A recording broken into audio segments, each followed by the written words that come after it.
Hi, April. How are you doing? Okay. Good afternoon. My name is Jennifer Hill. I'm a faculty member here in the School of Urban Studies and Planning, and along with Chris Monsier and Rob Bertini. I know Rob is flying across the Atlantic Ocean, either was or is, or I'm not sure where Chris is, but we all help organize this weekly seminar. I see a lot of familiar faces, some recent alums of our program. Welcome. And point of order or organization, whatever, we do webcast the seminars. And in order for the people who do watch on the web, and people do watch on the web, we like you to use this microphone in front of you to ask a question and keep the red light on as you're speaking so that the people watching on the web can hear your question as well as Tom's brilliant answer. So without further ado, and by the way, for any of you who maybe had an old paper copy of the schedule and don't check the seminar website frequently, we have a change in speaker today. And I know some of you obviously found out, and that's why you're here, I can tell. Unfortunately, Charlie Hales canceled on us about a week ago, but instead we have Tom Kloster, who's the Transportation Planning Manager for Metro, and I think most importantly, an alum of the MERP program here at PSU. Portland State. Wow. And a green shirt, That's too. right. Go Vikings. So one other thing, actually, I forgot to mention, and I'll remind you again, if you have a chance to fill out the online survey about the transportation seminar, we'd appreciate that. It'll help us in terms of planning for next year doing the seminar. So without further ado, I'm going to turn it over to Tom Kloster to talk about today's subject in terms of transportation planning and land use. Thank you, Jennifer. How many people are in the MERP program? Several? Not very many, really. That's interesting. I know some of you. I've met some before. This is a pretty, it seems to be a technical topic, but it really isn't. It's, I took it to the Transportation Research Board in January, and the whole point of it was how do you use the programming of federal funds that flow into metropolitan areas to leverage your planning that you're doing on your areas. Now, in most metropolitan areas, they get their federal funds in, and they just slice them up in a pie and hand it out to the jurisdictions to do what they would like to do with them. And that's one way to do it, but in our region, we've actually taken those federal funds and tried to use them to leverage our 2040 plan. I'll talk a little bit about the 2040 plan just to know kind of the basics of it, but does everybody have kind of a sense that there's a 2040 plan? Have they heard of that before? Okay. Been in place for about 10 years, so it's getting a little dusty. We're getting ready to update it. A little bit about Metro. Metro is your regional government, the only elected regional government. April was employed at Metro for a while, a couple of years ago I guess it was now, and we have a lot of different functions within that. Planning is actually a very small function relative to the size of the agency. Most of the employees don't work in planning, but it is our primary function. So we've taken on a lot of oddball stuff that nobody else wanted, like handling solid waste, the zoo, convention center, all these buildings that we operate and so on. But the key here in this, in our role, beyond all those other special functions, is that we serve as the MPO. And the MPO is a Metropolitan Planning Organization. That's a federal term from the 70s. And what that means is that for urban areas of 50,000 or more, you're recognized by the federal government as a transportation planning organization that really is going to do the planning for your area, and that the DOT is going to take really a secondary role. They're going to be a partner in that planning, but you actually develop that plan. This was a big change in the 70s, really recognizing that state DOTs weren't that good at urban planning and at urban transportation planning. And they will tell you that now. It's still a complex thing for them. So that's why MPOs exist. We have 6 MPOs in Oregon now. We had Corvallis and Bend move into the MPO category in the last census. They have staff now and are working on regional plans for their areas. And so if you want to talk to me later about if you're interested in regional governance and working for that kind of organization, I can tell you who to contact and so on at the other 5 MPOs. Here's our council districts. We have 6 councilors that have a district, and then a council president, which is David Bragdon, who is elected region-wide to serve as the presiding officer of the council. And they act just like a city council in the sense that they are reporting back to their constituents. But as you can see, several of the districts in the suburbs actually encompass a number of cities. A little bit about our organization. So we have the Metro Council and staff. That's fairly typical if you compare it to a city. We also have these two boards, the MPO board for transportation and a land use board called MPAC on land use matters. And then they both have a technical committee. And on top of those kind of functional committees, we have an auditor who is elected, and she oversees the council's activities. And we also have a citizen oversight committee called MCCI. And they are really watchdogs on our public involvement to ensure that we're involving the public in all of our different aspects of planning. And as you can see, as Metro staff, I have the pleasure of serving all these different groups. So we staff the council, the two policy committees, and also the technical committees that we try to work through issues on that go to the council. So if you're going to work at Metro, keep that chart in mind. It's definitely middle of the action to be a planner there. So a little bit about the region and how we got to our 2040 growth concept, and I'll talk about how we're using the transportation funds to implement it. You probably all know about the Lewis and Clark Expo, and even though it was a beautiful set of buildings, they were largely made of plaster and designed to be knocked over. It's a little known fact, but there's a great book that Carl Abbott wrote called The Great Extravaganza. I highly recommend reading that, and it talks about really the goal here, which was to free up that land, including the lakes, to fill them in and develop what's now the Northwest Industrial District and really create an economic base and a big boost to the port in Portland. And about that time, this same vision was applied really to the city and trying to make Portland more than Stumptown, make it a grand city that had big boulevards leading into the central city.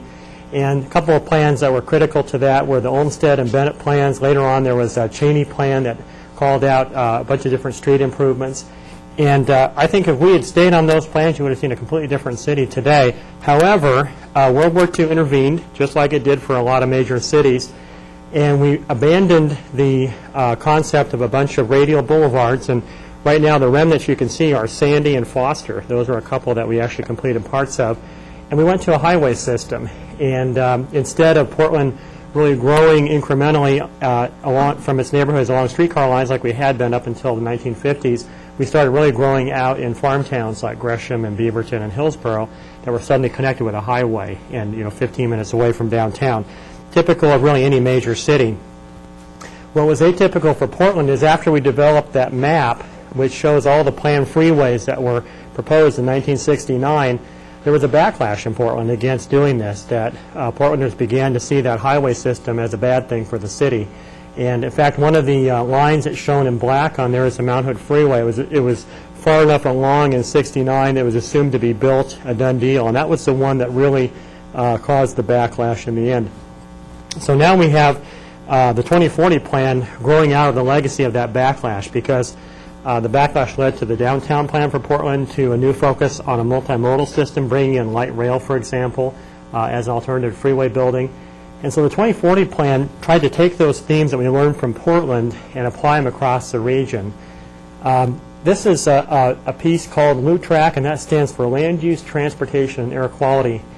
And it was an alternative that was introduced in what would have been a typical highway bypass study that was going on in Washington County. The western bypass would have connected from I-5 up to Highway 26 in Washington County, kind of looping around Beaverton and Hillsborough.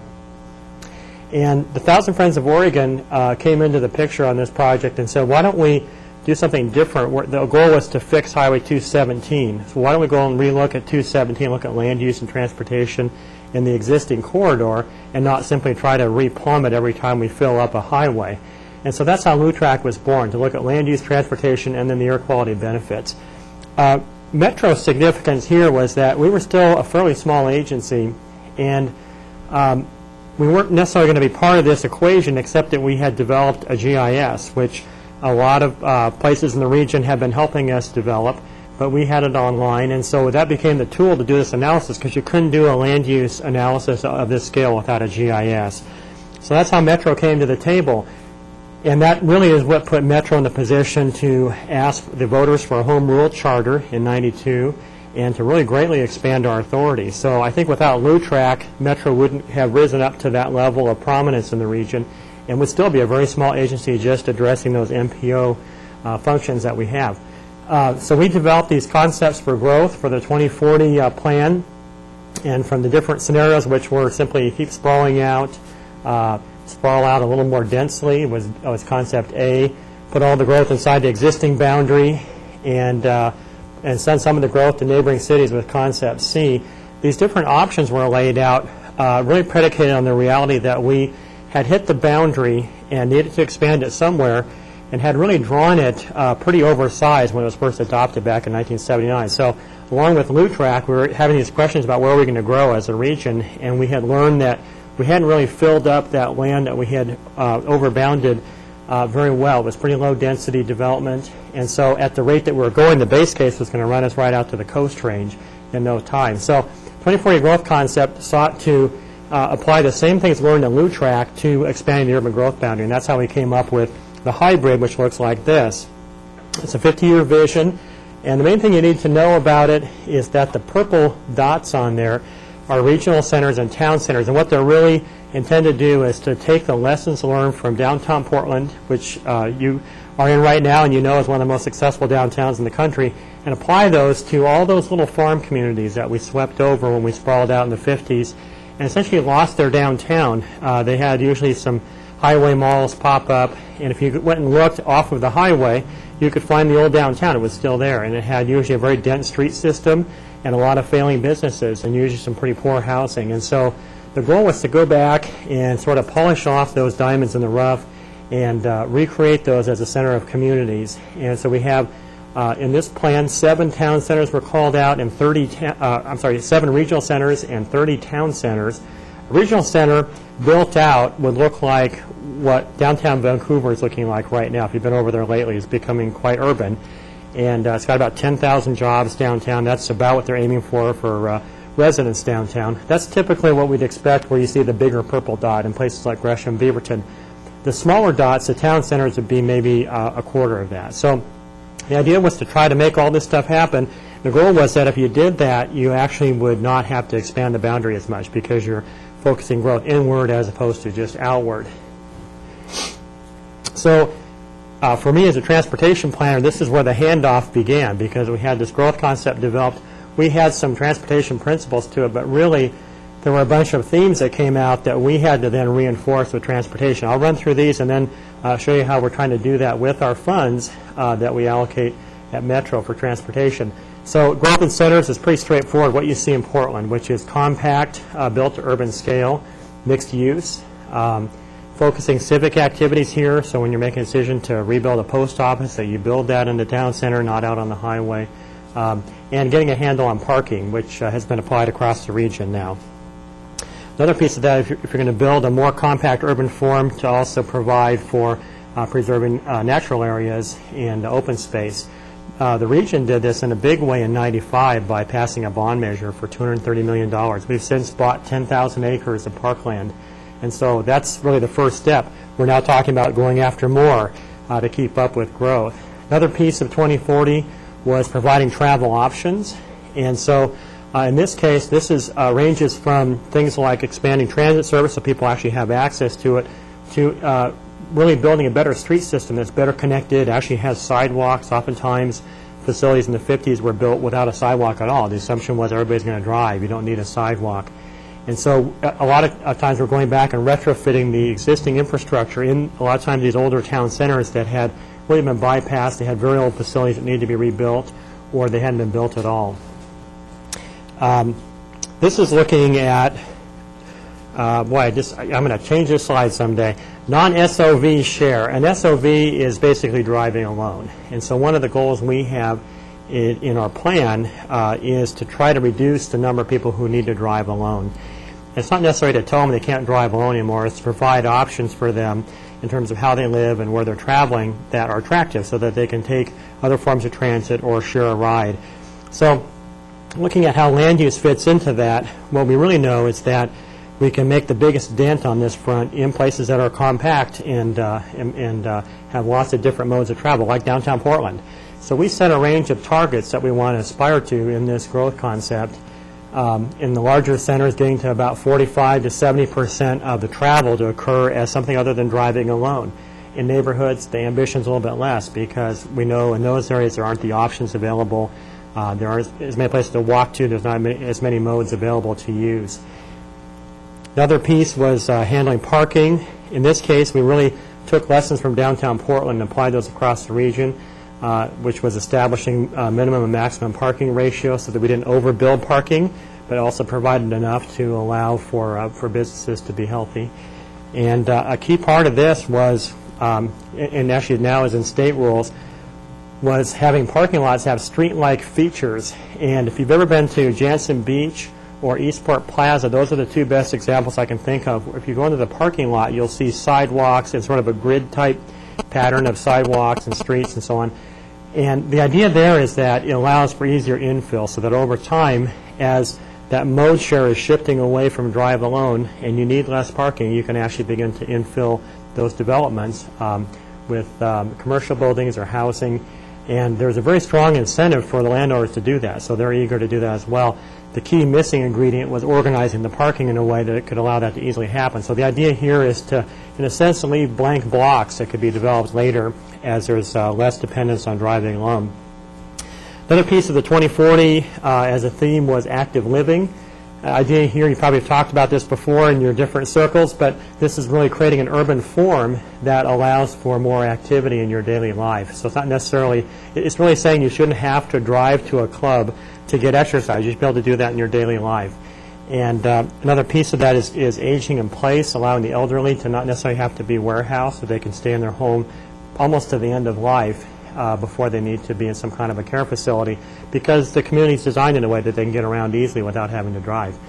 A very close corollary is kids transportation. If you're like me and you're probably over 35, I would say, you probably walked or biked to school. And I saw a statistic just recently that I think it was 74% of kids in 1970 walked or biked to school, and now it's down to 23%. It's a radical shift. A lot of reasons for that, but the net effect is that from an active living standpoint, that's exercise that kids don't get. And so a couple of bullets here that we've called out from a design standpoint in the 2040 world is to really focus on not having schools be so secured off that they can't be walked to, and also having a safe way for kids to get to schools. And you probably have heard the program called Safe Routes to Schools. That's one of the programs trying to reverse that trend. Another 2040 theme is local connectivity. This is really getting at the issue that in the suburbs, during that highway building period of the 1940s, 50s, and 60s, we really got to a mostly cul-de-sac-based system, which are dead-end streets. And cul-de-sacs are great because your kids can put a basketball hoop on the end of the cul-de-sac, and it's like a playground because there's no through traffic. The downside of a cul-de-sac is that they really discourage people to travel by any other mode than driving, because you have to go so far on a path to get anywhere, really. And so there's a negative issue just on your travel behavior, but also when you add up all those trips that are then converted into auto trips, they all show up on the nearest arterial street, which is the only way to get anywhere. It's the only connecting street. And that's why you see in the suburbs that extreme pressure to keep adding lanes to arterials, which is really the most expensive thing to do in an urban setting. My pitch on connectivity is that when you look at a Portland neighborhood, the streets have been there for 100 years in many cases, and we've never needed to really expand the street because we have a dense network. In the suburbs, what we're having to do now as they develop, we're finding out that closed street system requires us to keep going back and widening major streets. It's incredibly expensive. Usually you're knocking out homes and businesses to do that. So the idea here is that once you've built that network of streets, it really should be good, maybe even for centuries, certainly for many decades, without having to go back and retrofit it. And so one more theme here is just on the design of streets themselves to make them better to walk and bike and use transit on. And I think also to have people feel good about them as a public space. And that goes back into the idea that 100 years ago, people would want to have their home. The biggest homes in Portland were on the major streets where people could be seen. We've really moved away from that. The major streets are seen as sort of a bad thing. And the idea is that through design, you can reverse that as well. Another theme, access versus mobility. And this is really talking about different functions in our transportation system. The 2040 plan said that in centers, we want to focus on accessibility. Can you get to the things that you need? Versus in an industrial area, which is just you need to move stuff quickly. You're trying to get your shipment to the airport. And so not trying to have mobility served equally on every facility in the region was really the lesson that we pulled out on this. And to get there, we developed the street design concept. So we said that we want to look at our major street system and design the streets differently so they really closely reflect land use. And in turn, thinking back on that slide about how there's different travel patterns based on land use. In places like centers, we want to have boulevards that have a bigger emphasis on transit, pedestrian, and bicycle travel. And in industrial areas, we want to have roads that are more oriented toward mobility and vehicles. And the idea is to not look at the system as sort of a one design fits all. So that was really the important thing that came out of 2040. And so all of this feeds now into what are you going to do on the ground. So we've adopted these different themes in our regional transportation plan. And the next step is really to see how you can affect on-the-ground development of new facilities in particular, because pretty much streets are either built by a developer who is required to do it as part of developing a site, or they're built by the public, by us. And transit is almost entirely provided by us as the general taxpayer. So the goal here is to really use the funds that we spend to trigger these different ideas to happening. So here's sort of our three approaches that we use at Metro to think about how we're going to accomplish this goal of implementing 2040 with transportation improvements. The first were the regulations, and that was parking and street connectivity. The parking was a regulation that comes in when locals approve a Kmart or a Walmart, and that parking requirement comes in so that they don't overbuild those parking lots so that they get those street-like features. So that's in place in 24 cities, and Damascus just became a city in November, so when they become a full city here next November, we'll have them putting that in their plan as well. We also have the connectivity requirements of not necessarily eliminating cul-de-sacs, but not being as reliant on them, and that's also been adopted in the 24 cities. So that's happening when a developer comes in and applies for a subdivision plat to be approved. And it's tested against our connectivity requirements, and he's going to have to redraw his plat to meet that connectivity spacing requirement. So that's the regulatory front for us. The guidance side is a series of design guidelines we put together as creating livable streets and green streets to really help local planners and also consulting engineers develop projects and to have a guidance on how to do that. And we use panels of different practitioners to put those together. So that's really just a tool that we try to put out there as an information source. So that brings us to the third piece, which is how do we use financial incentive to encourage that guidance to be followed. So that's we have the carrot, and the stick is the top, I guess. The carrot is the bottom, and the middle, I'm not sure if that's a carrot or not. That's a soft carrot. So now I'll talk about the money side of it, because this is really the one area of planning where we have money behind us when we make policies. Usually when you have land use planning, you might have a redevelopment agency or something like that you could go and directly influence implementation of a plan. But transportation is one of those areas where we have money coming in right behind us when we make policies. So in this case, the money that's most interesting to us is the $30 million that we allocate annually through Metro as an MPO. And the way this works is the federal government gives money directly to all those MPOs, and there's dozens of them across the country. And so based on our population, we get a chunk of money every year to allocate, about $30 million. What makes that money unique and different from other transportation money is that it's pretty flexible for us. So we can build a lot of things and do a lot of things with it that you can't do with Oregon's gas tax, for example, which is constitutionally limited, unfortunately. And so that's why, even though $30 million sounds like a lot, it's actually not that much in the transportation world, but it's a lot in terms of what you can do with it. So there's a lot of potential to leverage projects, and we know that going in. And there's even strings attached. The second two categories up there, the second one, CMAQ, is an air quality fund. And so there's certain kinds of projects you can build with that money. So that gives us sort of extra backbone at Metro to make sure we're building projects that are in line with the 2040 growth concept. Another thing that makes us somewhat unique among MPOs is that we use a competitive process to actually allocate the money. So we issue, our council develops criteria, actually every 2 years is how we do this. We develop criteria for a $60 million chunk, and the local jurisdiction, that's the cities and counties and Portland State, actually, and a couple other public entities out there can come in and apply for that money. And I'll talk about how we do that. But that's different than most places where really the most they can agree to is to sit down and slice up the pie, and that's as far as they get, and then they walk away with their own money and spend it. And here, the thing that's different is that through that council and to policy committee process, there's a consensus to try to take that money and do more with it and not just simply divide it up, especially since if you did that, it equals not that much for each jurisdiction. They can't do all that much with it. So here's from our council, here's the things that we're asked to do with that money. Leverage 2040 plan, fund projects that don't have other funding options because it is flexible money.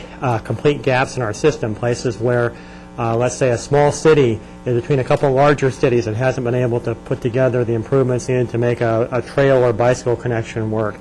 And also to make our system multimodal. And that goes back to that slide about having the streets be multimodal, especially in centers. That's how we really focus that. So here's the category. So if you're an applicant, if you're one of those cities, you have these broad categories to apply to. So you can bring in a modal project. That's bike improvement, pedestrian improvement, transit improvement, freight improvement, just general road capacity project, or bridge improvement. And we also have these special categories. This one goes to the heart of 2040 and the flexibility of those funds. We've been funding boulevard projects, put about $20 million into those over the last 3 cycles. Our TOD program, which I'll talk about in more detail, which was a radical program that took us almost 3 years to get federal approval to use these dollars to fund our TOD program. And then more recently, Green Streets, which is another program which is arguably a stormwater program and is not that traditional to fund with these dollars. And then finally, our regional travel options, which is a marketing program that we use. So again, these 4 groupings are a little different than what the feds were used to, and took us a little bit of a sell job to allow us to do this. What we're able to show is that if we did those programs, we meet some federal requirements on air quality and so on. So it showed, in their minds, the ends justify the means. So here's how we deal with a project that comes in. So let's say you have a bicycle project come in. It can get as many as 100 points compared to the other bicycle projects that come in. So you might have a couple from Gresham, one from Tigard, one from Washington County, and so on.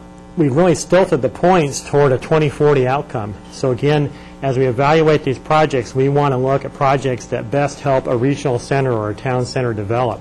So you get 40 points off the top for best fitting into those 2040 centers in particular. You get 25 points for addressing an immediate issue in terms of congestion or helping an alternative mode in the case of providing a sidewalk or a bikeway or a transit improvement where there is none now. And then 20 points for safety benefits, and then there's a cost effectiveness points in there just to make sure we're getting good projects in. And so that was our first pass, and then 2 years ago we added the Green Street category. We also wanted to encourage all projects to use Green Street principles, so we added another 10 bonus points for using Green Street designs in anything that you do, which could be almost any kind of project. So what can be funded? It has to be in our regional transportation plan. So that's another hoop that the locals have to jump through, is to make sure they're in our plan. And we use our plan really to define what makes sense as part of that 2040 growth concept. So these aren't just necessarily projects that are kind of coming out of thin air. They've already come out of our plan and are vetted.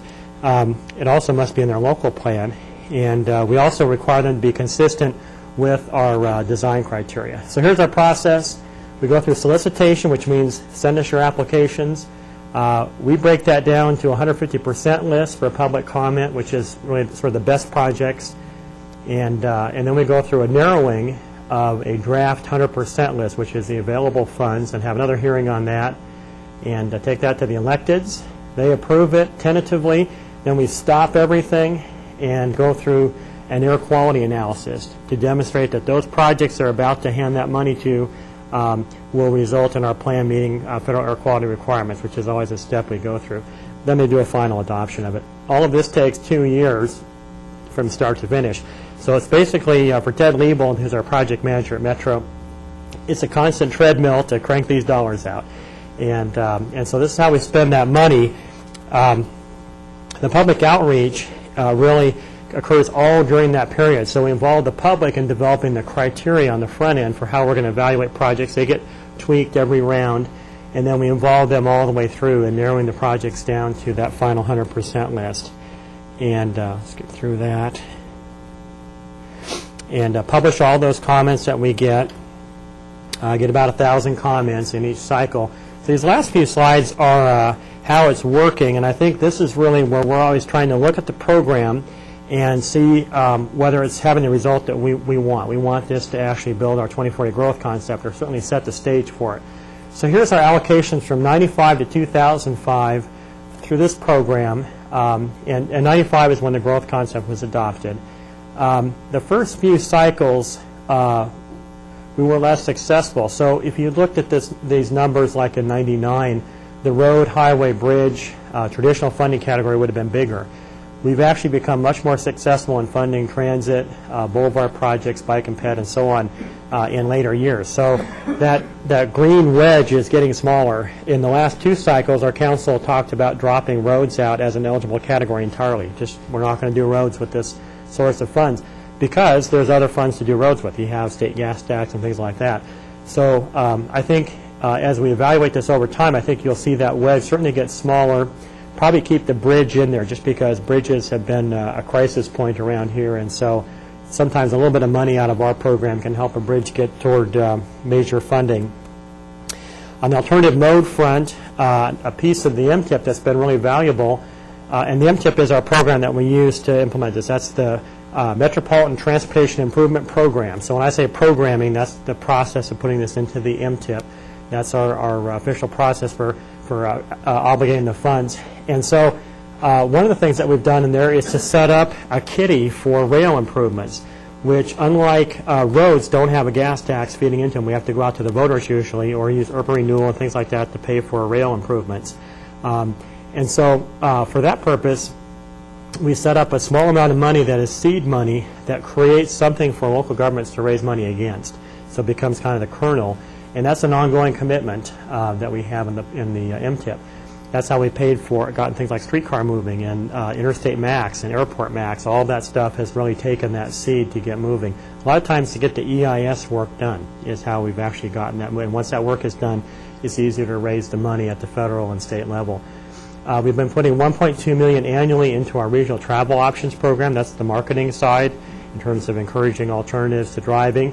It isn't necessarily a religious conversion program, which you might have seen 15, 20 years ago. It's really about information. It's kind of like recycling hotline at Metro. The idea is to provide information that people may not be aware of that would trigger a change in their trip decision. And then we also have built physical improvements, 25 miles of bike lanes, 5 miles of shared path, and 2 miles of sidewalk constructed annually. That's actually a commitment we've made on the air quality front to the feds, that we will build that much. And so we've kept up with that now for about 10 years. Excuse me. So here's some results that we use to justify all this to the feds when we do these sort of exotic programs.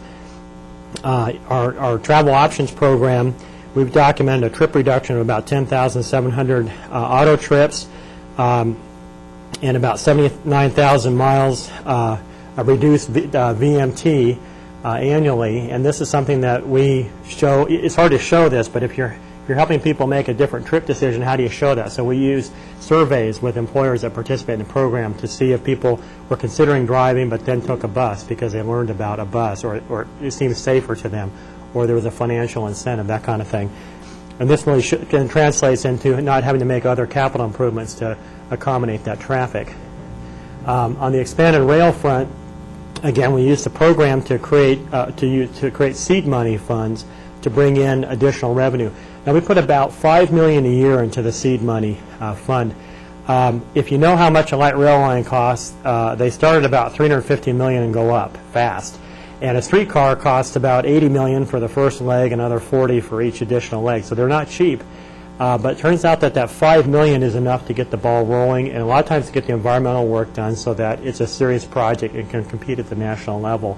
So that's why we do that, and really has been instrumental for us over the last 6 or 7 years. On the boulevard front, I mentioned we built a whole series of them across the region. We're just starting to see them come online right now. Started funding them in '99. The first projects that we funded, like Division Street in Gresham, are coming online right now. About $20 million has been allocated to them, and they're great projects because when they go in, it's one of the few times a transportation engineer gets to just be a good guy to everybody, because The neighborhood likes them. They don't add road capacity. They usually put on-street parking back on streets that had lost it over the years, so businesses like them, and they make it a lot more attractive to operate a business in these areas.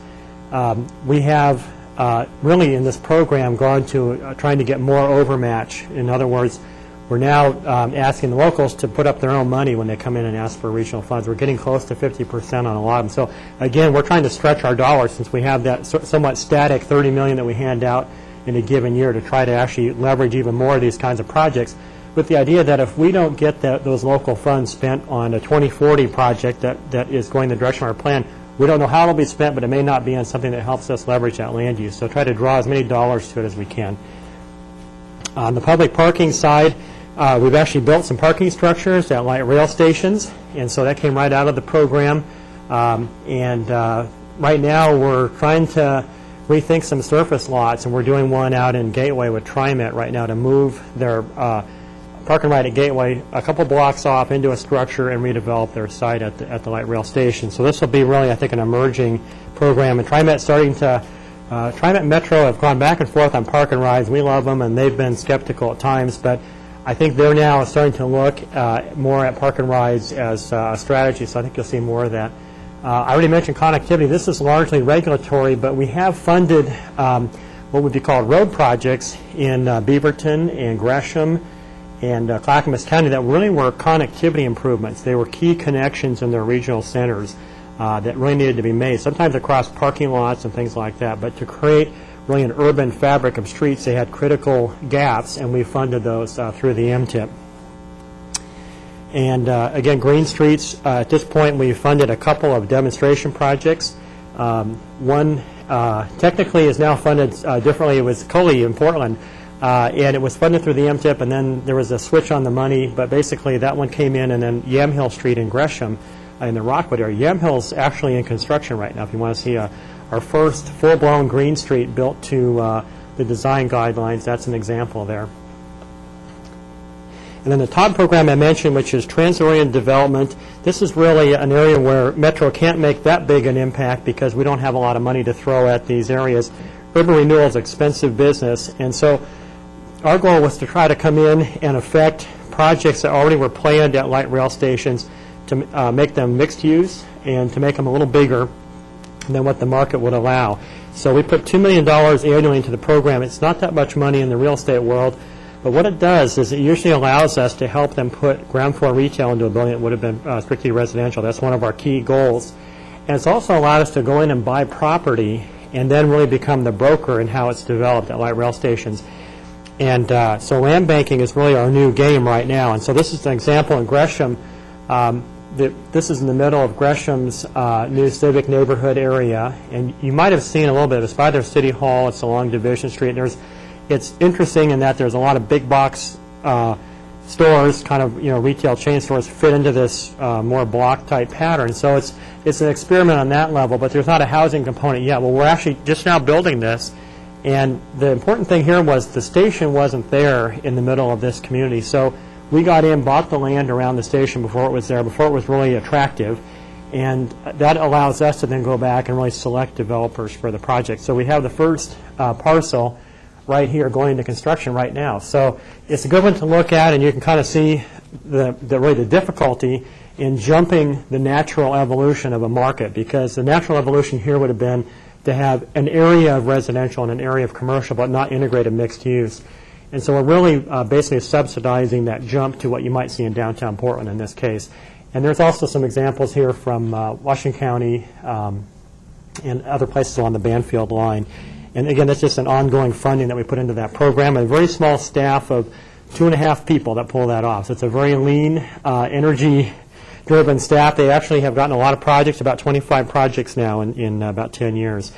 Here's the results then. Important results in terms of the feds and how they monitor how we use this money. And, geez, that's a very good idea to use this MTIP money to leverage a 2040 land use plan. We haven't had air quality violations since 1989. If you grew up here like I did, you remember in the 70s you couldn't see Mount Hood from about June 1 until the end of September because we had terrible air quality problems. So on all levels. We're improving on air quality. A lot of other metropolitan areas are going the other direction now, to the extent that Congress is rewriting air quality laws to essentially dumb them down so that other communities don't have to get tough about air quality and figure out what to do. And fortunately, we're not in that position. We've been in attainment, which is a federal designation since '97, so it means for us it's a lot easier to deal with federal air quality requirements.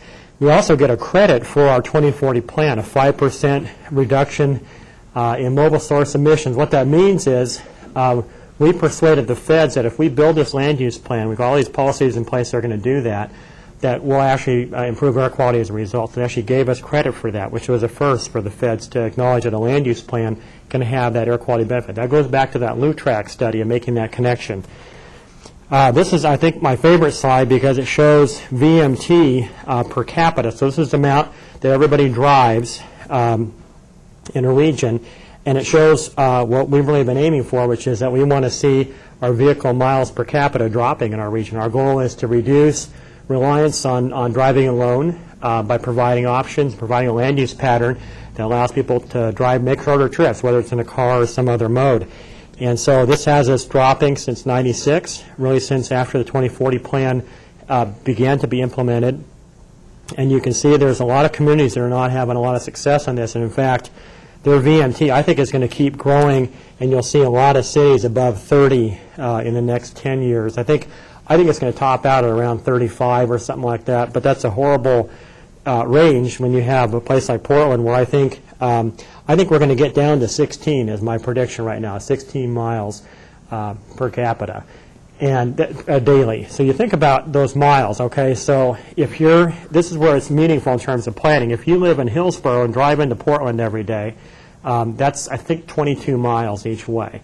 Okay, so if you're one of these people in this curve here, if we can provide a way for you not to have to work in Portland or come to Portland for your daily needs, then that's how we really trim back those miles, or especially if we can get you to take MAX to downtown Portland. It just takes it off the system completely. What's really happening in a lot of these communities is that they're not putting the options out there, so there's no other way to travel, especially outside the central city or outside of a radial system.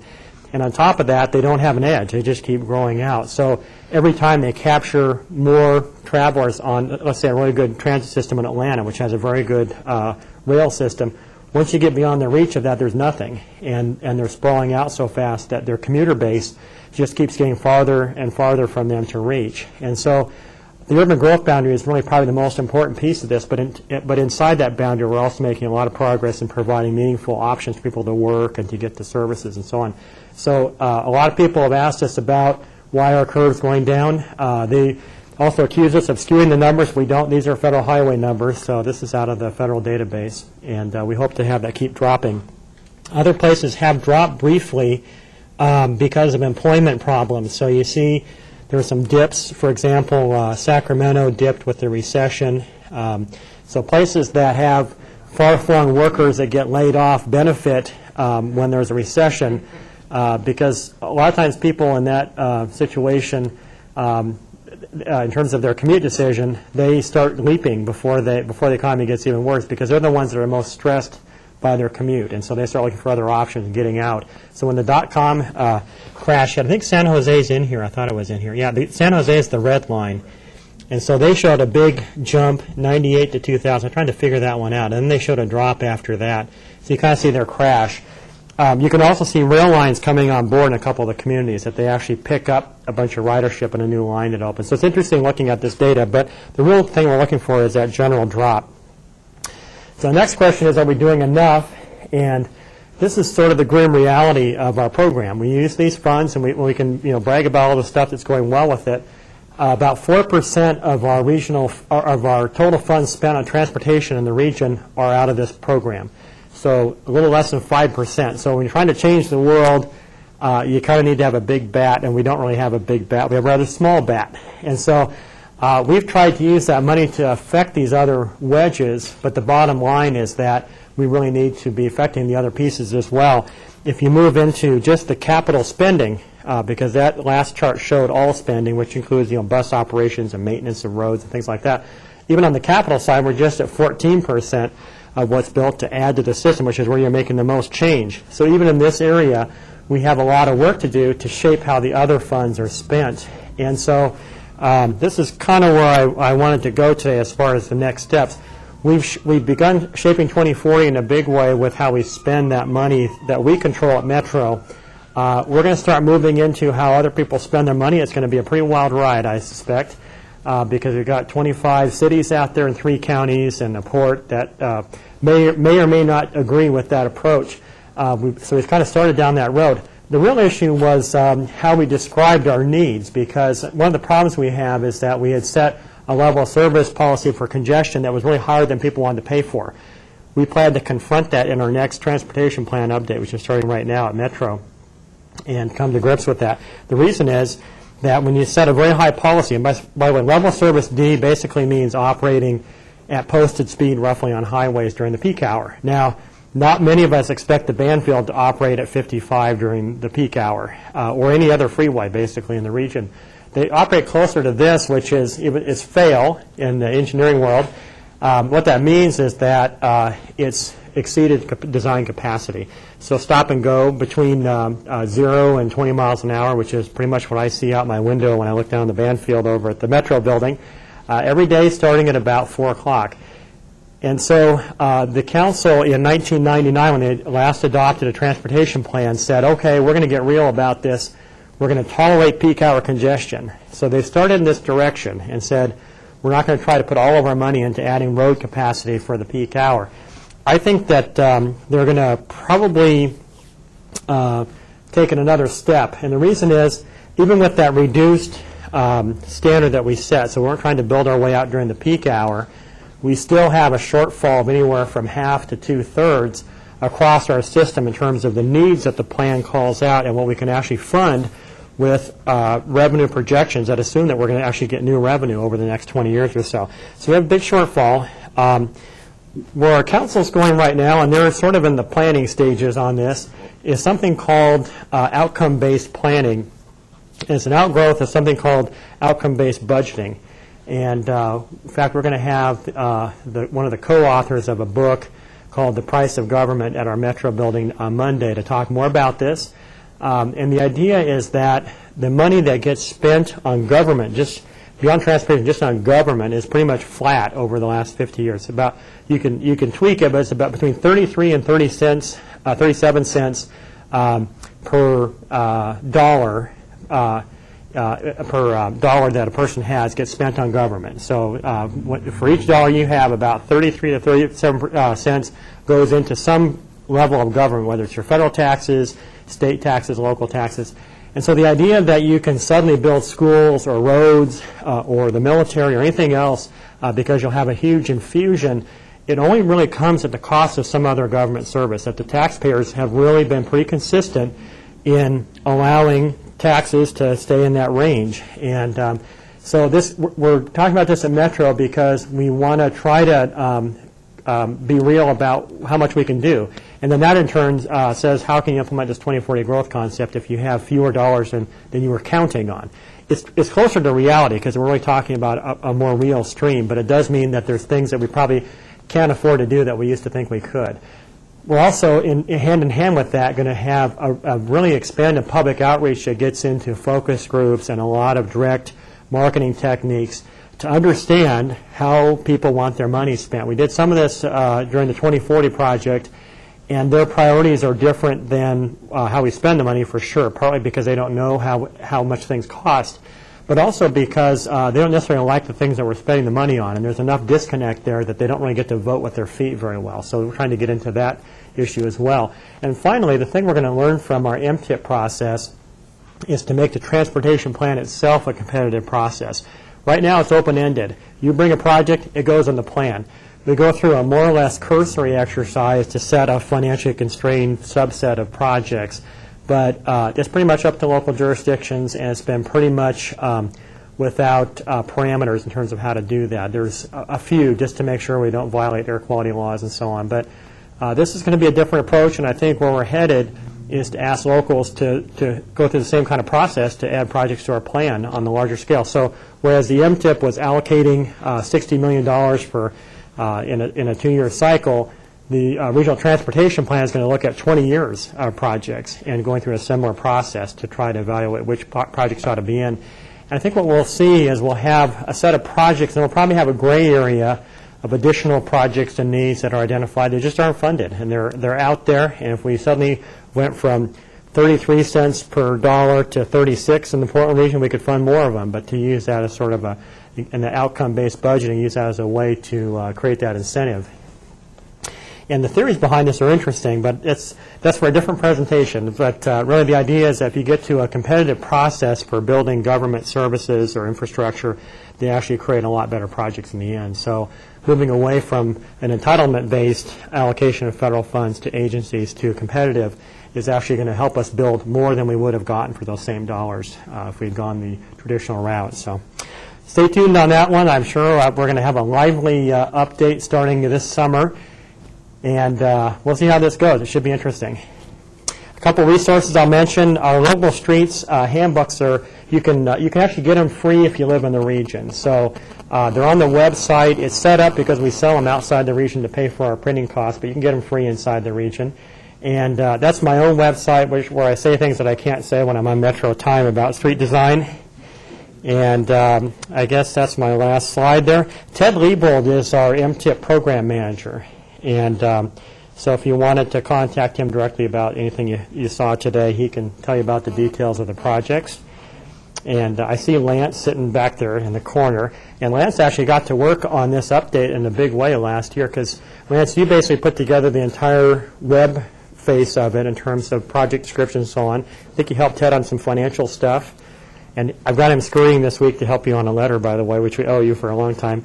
But Lance saw the sausage making up close, and then the final casing over the sausage came in March when we had the elected officials approve the $62 million. And it actually was comical because I had a consultant who had come to me to ask how we do these funds. And was coming in and saying, "Wow, it's just a great process. I want to learn from you." And so I said, "Well, come on into our next meeting on this. You'll see the decision being made." In the last cycle, it was very calm. There was a lot of it had been laid out with the politicos. They had the decision all ironed out. This time around, it wasn't that way. And so she came in and sat in the back of the room, and it just pandemonium erupted at JPAC, which is our transportation committee. And Portland's representative asked for a motion for a recess 2 minutes into the meeting, and then it was just like massive pandemonium. They had to block one of the electeds from stomping out at one point, literally physically block the person from stomping out.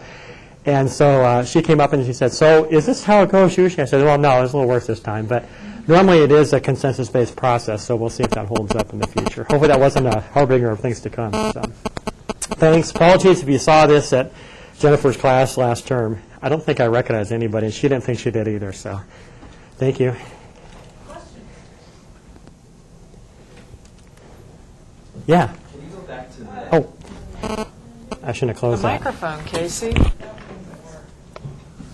Actually, I guess you don't need to go back to the slide, but Okay. When you're doing the BMTs in the different cities, the walk through aggressive drops, and San Antonio had more like a roller coaster. Were those both for economic reasons or rail coming online? I'd love to go back to that slide. I love that slide. So only transportation planners love this slide, but let's take a look here.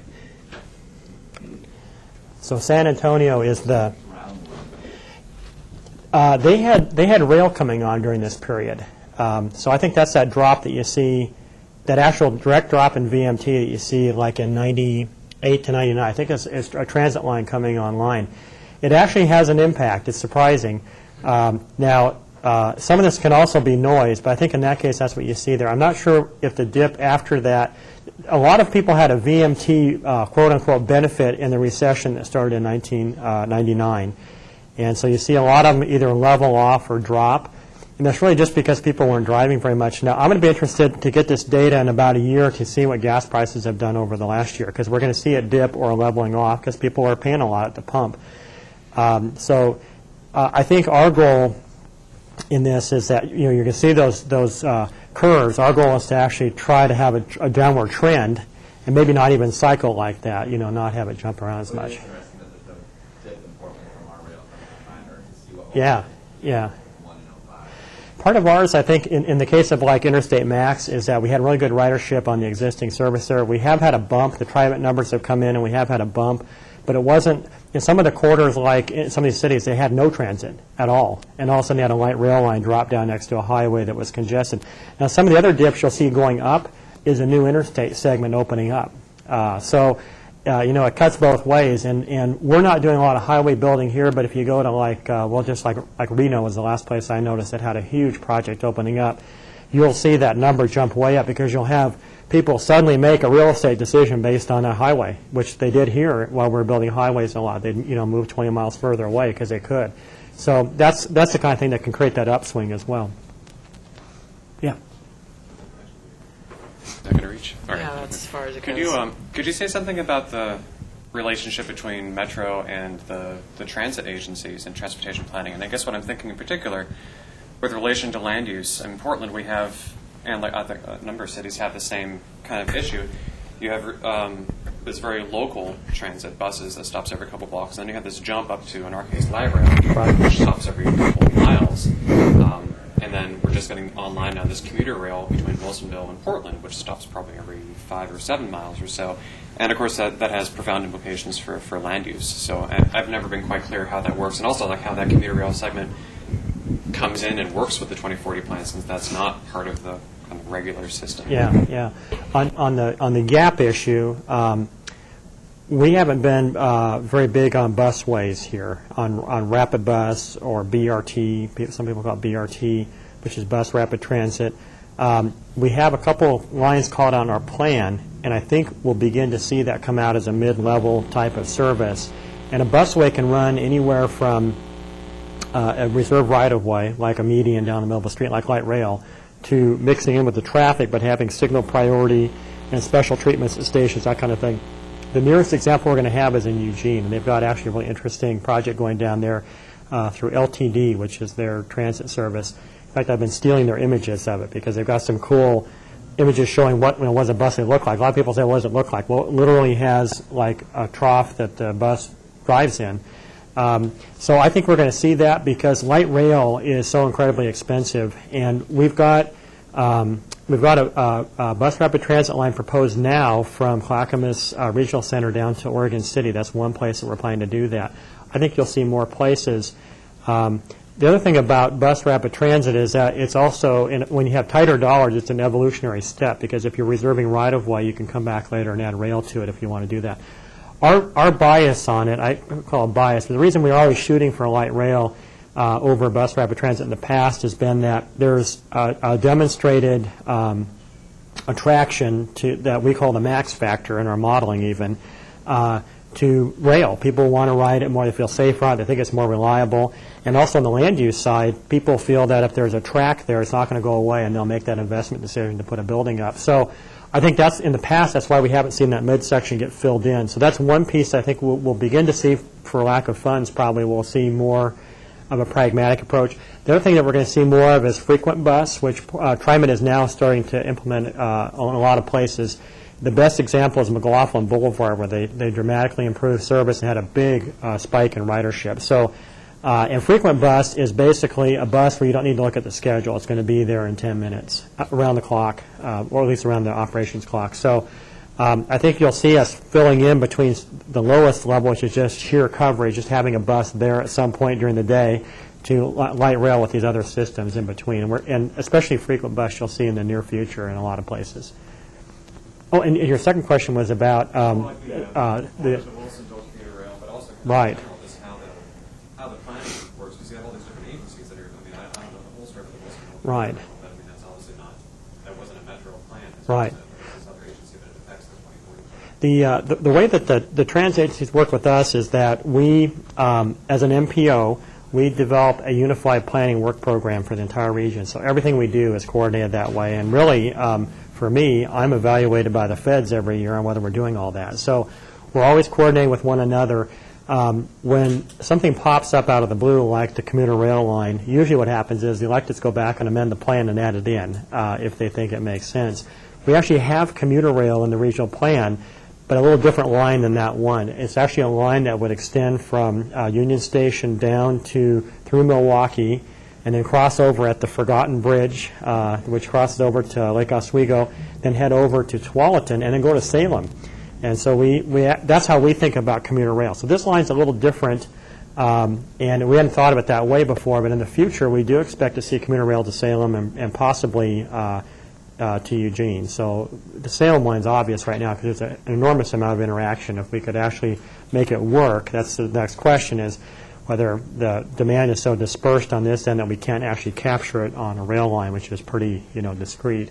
But I think that's where we're headed on that as well. I think it could come out of a highway study in that case. It'll come out of an I-5 study. There's one right now, possibly going to happen in the short term for I-5 South from 217 South. And it'll come out of that kind of a study where we look at what's going on with I-5 and then begin looking at alternatives for serving that travel demand. Because I-5 is melting in that area between Wilsonville and 217, and it's already 10 lanes there when you add in the auxiliary lanes and all that. So I think that's where we say, okay, we've really built what we want to build for a freeway. If we make it bigger, what we know is that the latent demand for that corridor will just fill it up again. So then we start looking at alternatives like parallel routes that can serve local travel, and then things like major transit. Mm-hmm. Yeah. You mentioned taking some of that bridge and what was the other, the roads money? Bridge and road, yeah. Where's that going to go? Or where would you like it to see it go? Or it depends on which elected official you ask. Have there been any things talked about where it could go? It's almost always it's transit, bike, or ped. Most electeds are pretty happy with our Boulevard program as far as how much we're funding, and they're pretty happy with the Green Streets demonstration program. I think some would like to see us spend more on Todd, but really we get lots of applications in for bike, ped, and transit that we can't fund. And they see those and they'd like to fund them. And then they see money get allocated to a road project because it scored well and it came in under a category that was in the criteria, and so they have to approve it. But they'd really rather see that money get spent on one of these bike, ped, or transit projects that didn't make it above the line in the end. So I think that's where they would go with that. Secondarily, there's a lot of areas of congestion that seem to be of a concern. How about some of that money going towards subsidizing the rate that it costs for a person to ride on TriMet? Has that been looked at? To a degree, the Regional Travel Options Program actually has in it an employer-based transit pass program that TriMet also funds. So, I mean, to that extent, for places where it makes sense to subsidize passes, yes, but not in a broad way. Yeah.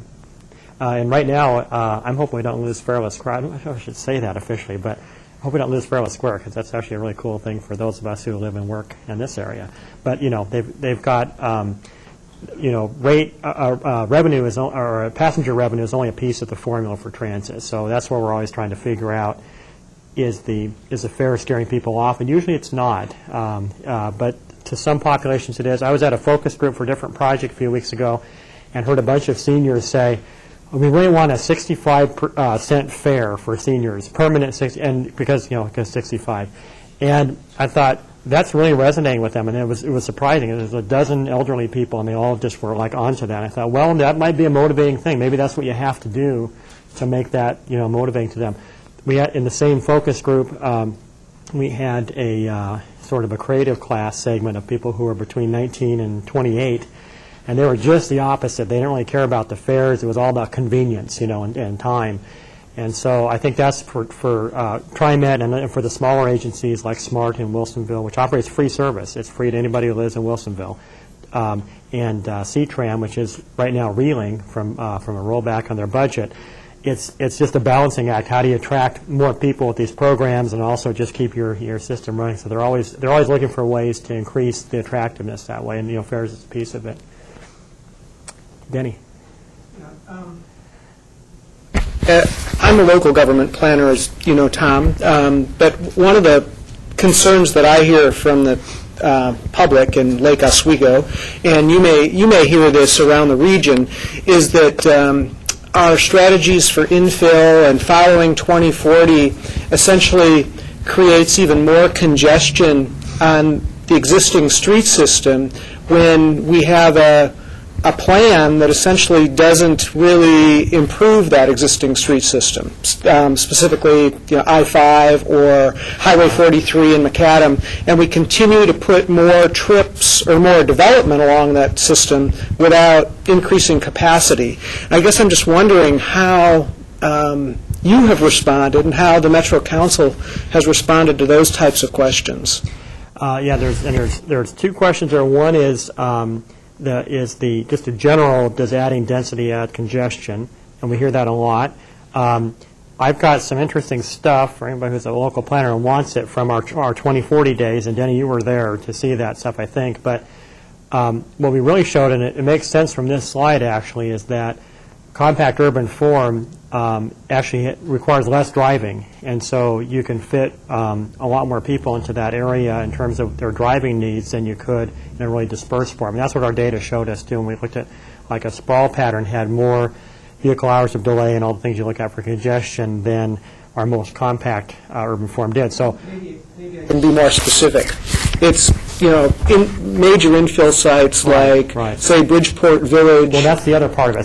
So there's this broad answer, which I can tell them from our model. Now, on that kind of stuff, I think it's a tougher answer, which is, in some of those areas, it's going to be more congested than it is today. Well, actually, across the region, it's going to be. And so I have kind of like a bad news job that way, where I have to just tell people that. The main problem I have is I'm not. When you look at where the congestion really is showing up, it's on bottlenecks near interchanges, on the interstate system itself, highway system, and on some arterials that are semi-highway-like in what they do. It's not, as you probably see in Lake Oswego, it's not as often on the entire network. Once you get off of the travel routes everybody's trying to be on, during commute period especially, that's where it's worst. Where I'm struggling is that probably the best answer for the big freeways is one that people don't want to do here, and that is to price them. And I don't know if you saw that in the paper, but Metro is leading a study of 217 right now, and the immediate reaction was, no way in hell should you price our facilities. We own those. You can't price us to use our own facilities. So, and our electeds looked at that in 1998 and 99. We were a pilot project for the federal government to look at pricing. And even then, they just said, for the transportation plan, we're going to look at it, which we did in 2017. When we add capacity, we're not going to go back and price in the existing routes, even during the peak period. So until that tool comes online, and it is in other places, it is in London in a big way. It is in other places in California, a couple spots in corridors. I think we're going to be just kind of hanging in limbo, because we also know that if you go to 217 and just add capacity, it'll fill up immediately. And this is the dilemma, is do you try to protect the new capacity so that you actually have mobility for freight and so on during the rush hour, or do you just put it out there and let it fill up again, which it will. There's no question about that. So I think that's the dilemma. So I don't know the answer to that one, Denny, except it's really hard, and people aren't there yet. I'm really facing it with our downtown infill, and just concern from the neighbors around there that have concerns about any infill in the downtown and congestion on Highway 43, which is the major commute route from downtown Portland into Lake Oswego and down to West Lynn, which is also the corridor that we're looking at for extending streetcar and extending the rail commuting that you were talking about. So those are so far out, and these issues and development demands are today, and that's the concern. Sometimes it is. Sometimes redevelopment is a bad idea, because there's no way that the system can live with it. There's no way to actually have it, operate at an adequate level. In your case, the other thing I guess I would throw out, I don't know if this would actually be a fix for you in terms of like convincing people, but when I hear people talk about like in a development at a particular spot on a major route like Highway 43, and that is going to kill Highway 43. Almost never would something as local, even if you add up the whole downtown of Lake Oswego, it probably wouldn't be enough to throw it one way or the other on 43 in terms of like the change you're talking about. To people, they perceive it that way because that's the visible change they see. What's really going on is we're building houses all over the place south of you, and that's what's making that traffic increase happen on 43. The thing that I used on that's been pretty effective with locals, and this is something you could do with our travel forecasting folks, is do a select link. And what we do is we take a chunk, like a cross-section at some point on 43, And we can tell people, based on our own model, where everybody is coming from and where they're going, very specifically for the entire volume that's crossing that point. I've used that fairly well to show that, because I know for a fact that most people on 43 are not headed for downtown Lake Oswego. Some are, but certainly not driving, the volumes there. And the same with A, for that matter, that's also not people destined for downtown in particular. So that's what I've used to try to, at least with electeds and planning commission folks, they can get to that level of understanding and say, okay, we might be making it incrementally worse, but we're not driving the problem. And if we don't do our downtown plan, it's still going to happen, And so I think there's not a happy ending to that story, except that I think it helps people move ahead with, trying to realize a vision for their downtown, and understand that. Our point has just been that at least these trips would have the opportunity for transit or the opportunity to walk to shops, so. It's really hard because with transportation planning, our systems can become more congested. And I've been, misquoted that way many times by libertarians and, you name it. But that's the reality, is that we're filling up. And I think it goes back to that last slide where I talked about the public not wanting to spend really more than they are right now in general on government. And if you go out and talk to the public and spend any time with them, okay, and they say, okay, we don't want that land use change. Well, beyond that, you're still going to have a problem with A Avenue and 43 over time. Do you want to build your way out of it, and you have to pay for that, or you want to put up? And they almost always say, I'll put up with it. And then you can begin, talking about how do you put up with it. Well, I think they're really looking for concurrency standards or something like Yeah. that says no development until improvement. Right. It's, it's going to be hard. I think right now our population as a whole, people like me who grew up here are kind of our worst enemy, because I remember when it used to be really uncongested and, all that kind of thing. And it's really the newer residents who've come here from larger areas that are more congested and not as well laid out that praise Portland for what's going well and can see those trade-offs because they've been in a worse place and they can see that you might want to take a different path. For people who have lived here like me, we tend to just always see everything as a downside because everybody keeps going back to 1982 or whenever they got here. And if it's been long enough, they've forgotten that they came from someplace else, or if they never were anyplace else, they can't, make that trade-off. So that's kind of the dilemma, I think. Yeah. We actually have several questions Okay. from the web. I'm going to just pick a few Okay. of them because we don't have endless time. One question came in about connectivity and sort of what neighborhood response has been to connectivity and whether, people don't want to lose their cul-de-sacs and If you ask people who are in Denny's position of having to deal with subdivisions coming in, it's been mixed. The developers aren't as loud about it as people in existing developments who had a stubbed out street that they had either been told or believed was going to be a cul-de-sac someday. And I think that's been the hardest thing. When I used to work in local government, I remember one lady came in and told me that, she screamed at me because it was an apartment complex coming in on a site that she said her realtor told her was zoned vacant. And so this is the kind of thing where there's really nothing you can do in the case of a subdivision coming in to make everybody happy, but it has definitely triggered folks who thought they had a cul-de-sac coming in that they don't. In most places, the local communities require a barricade at the end of a street that's to be extended. And in several places, they're putting up a sign that says this street will be extended. So I think the cities are getting ahead of that and trying to counteract the chance that someone trying to sell a house might tell somebody something other than the exact truth about that street they're going to move in on. And that's really the dilemma, is people's perceived direction for that street that they live on. But developers have the trade-off of doing a narrower street, and that's been adopted in most plans as well. So their goal is how many houses can I get on this piece of land. If they get the same number, in fact, sometimes they get a cheaper street cross-section if they build a narrower street. So that's kind of how that's made, I think, the development committee more accepting of it. Got another question. Someone remarked that recently Damascus was brought into the urban growth boundary, and whether Metro in the future, I'd say near future, expects any more expansions of the UGB. For me, I don't think it's avoidable at the rate that we're growing. That's why Damascus came in. We really didn't want to bring it in that soon, but the council looked at it, and they had to. The reason is there's state law that requires us to keep a 20-year rolling supply of land, so we have to comply with that. And on top of that, we're a rapidly growing region, so yeah, it's going to happen. The council's safeguard on those areas coming in is that they've required something called a concept plan in advance of any development in those areas. So Damascus is going through that right now. It's a $2 million effort to look at everything, including transportation, and then that needs to be reflected in the local plan, in this case for the city of Damascus, before they can issue permits to develop it. So that's the council's way of at least having an orderly approach to development as opposed to just, let her rip as soon as it comes inside the boundary. But they're really struggling with this. The other part of it is the state rules right now are not really very helpful for us because we've used up most of the land that the state would point us toward in terms of urban expansion. And we're now basically looking at farmland or really steep terrain. So there's a bunch of stuff like that that's really going to be become critical for us to address.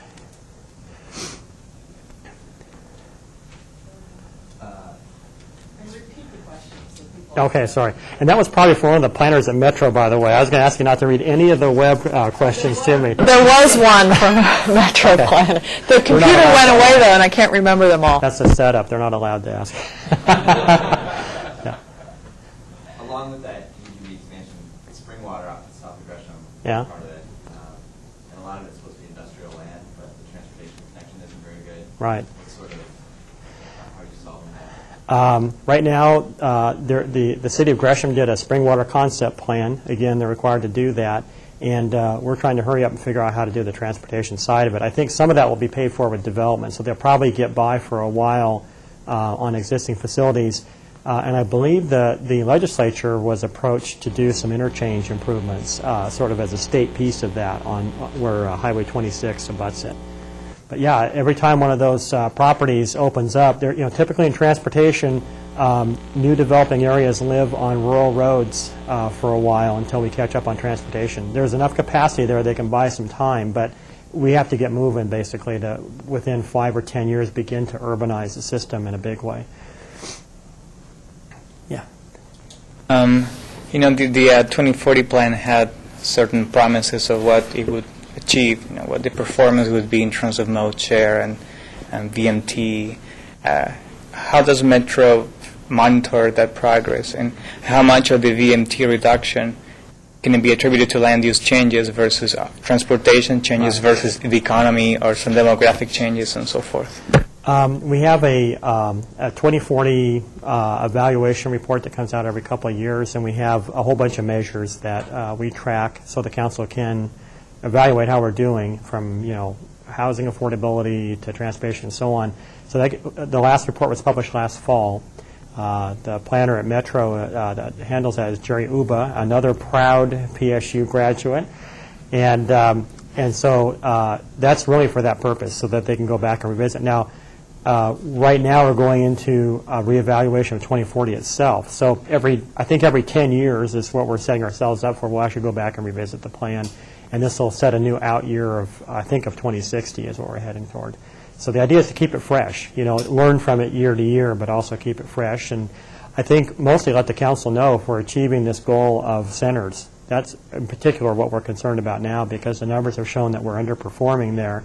And if we don't pull that off, it just puts that much more pressure to expand the boundary outward. Well, to follow up, can you tell us where we're overperforming and where we're underperforming? We're doing better in corridors. That's a 2040 name for basically commercial, what are now commercial strips. There's a lot more redevelopment and infill going on there than we thought we'd have. And so the thing with centers is that a lot of them are very small, and so we've got a lot of work to do to help local governments actually get up to speed. And a lot of them have old and somewhat decrepit infrastructure, and that's where transportation comes in, whereas along a major street it's less of an issue. So like on the strips, there's not as much encumbrance on a property to redevelop on a major street compared to in an old downtown where all the utilities are old and the street itself needs to be rebuilt and things like that. So that's part of the Boulevard program, is to get out in front of that and essentially subsidize that piece of it. Speaking of centers, what's the feeling in Metro, or in your department at least, about kind of the newer center developments like Orenco Station and like a Villebois, which I guess is still underway, Yeah. and Beaverton Round? Well, they're great. I mean, those are, they're coming in largely from private sector, monies. That's good. And they're working really closely with local governments to pull it off. I think for us, In the case of Villebois, we have a responsibility to figure out how to get transportation over to that site, especially transit. So SMART is working on that in Wilsonville, in the case where it's almost like a new town like that. Yeah, I think the main benefit for us is that it helps banks, which are notoriously conservative, see that you can make money on other than sort of the California subdivision status quo. And so the more they see successes like that, the more they're willing to lend money for projects like that. And that's really probably the biggest hurdle we have right now. Same goes for centers, for mixed-use buildings. A lot of times that's why we go in as a TOD to help a bank become comfortable with a building like that that doesn't fit sort of a cookie cutter approach. Unfortunately, that's the reality. They're very conservative. I'm asking in part because I know there's quite a bit of criticism, especially of Beaverton Round. I guess they've had some problems leasing it up, and our Renko Station's gotten some criticism for not being very affordable and actually not being all that transit-oriented once you get beyond the little first couple blocks. So, well, I think that's, is that a model that Metro is looking to continue, or have there been some lessons learned?